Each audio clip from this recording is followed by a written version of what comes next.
In the name of Allah, the Beneficent, the Merciful, hello everybody, how are you doing? We'll be doing great. By the mercy and grace of Almighty Allah, my name's NA Saqib. I'm your Usman IELTS trainer. Additionally, been also teaching the students of spoken English for the last 20 years at the platform of Genius Institute, Lahore. Dear friends, my lecture today would be about IELTS writing task 2 and particularly about how to paraphrase a question. Paraphrasing might be a new word for most of the students, but it's a very handy and useful word because it's used quite often for academic formal writing skills. Now, as far as IELTS writing task 2 is concerned, here you need to write introduction, body paragraphs, and conclusion. These are three constituent elements of writing a comprehensive essay. So, for writing introduction, actually, you need 3 sentences. Number 1 is a background statement in which you do the paraphrasing. Number 2 is a thesis statement in which you take the position in the essay. And number 3 is the outline statement which lets the examiner know what you're going to write down in the body paragraphs. So, you paraphrase the question statement because it is as per the examiner's criterion of assessment. If you don't paraphrase and copy paste the statement of the question, you are going to lose very important marks, by the way. What does paraphrase mean actually? You change words or sentence structure sometime when it's needed, but you keep the meaning. You don't lose the meaning of the sentence or the statement. You sometimes reword the question or change the word or use new words, but you don't let the meaning go. You just keep or retain the meaning of the statement. That's important. Now, how to paraphrase a question? Paraphrasing means stating the question again, but with different words so that it has the same meaning. Or smartly speaking, restating the question in your own words. Now, the question arises, how do we do the paraphrasing? We do this by using synonyms and flipping the order of the sentence around. Now, what is a synonym? Synonym, actually, there are 2 different words, but they've got the same meaning.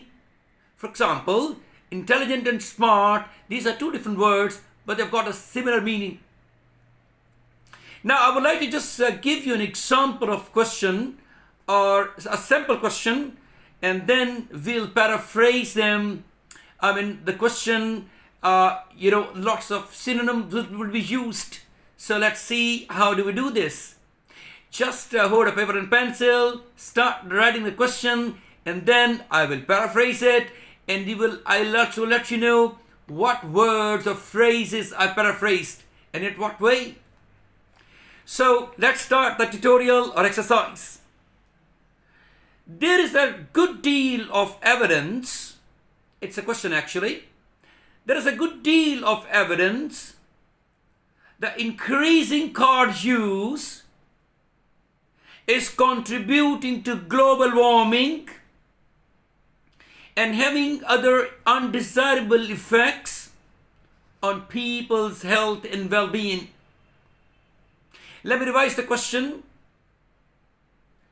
There's a good deal of evidence that increasing car use is contributing to global warming and having other undesirable effects on people's health and well-being.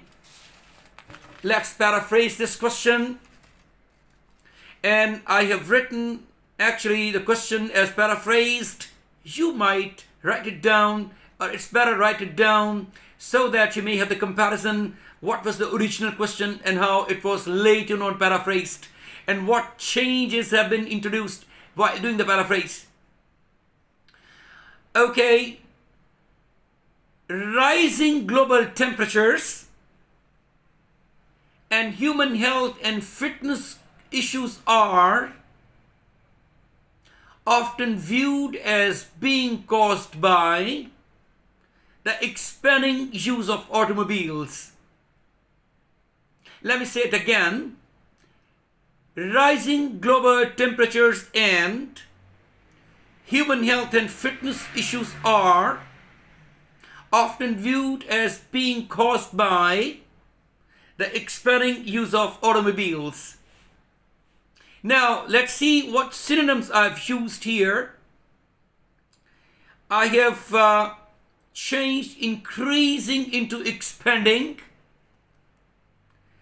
car use into use of automobiles, global warming has been changed to rising global temperatures, people's health and well-being have been changed into human health and fitness. So you can see I've changed the order of the sentence around and used many actually the words by introducing the synonyms. So that's how we change the order of the sentence sometimes when it's needed, or there is no harm in changing it. And it's how we use the synonymous words for replacing the words used in the original question so that it may be comprehensively and effectively paraphrased. My dear friends, this was a kind of exercise or tutorial which I presented. I will reappear with some other fantastic examples which will also further illustrate what's the paraphrasing all about and the other important concept about IELTS writing task 2.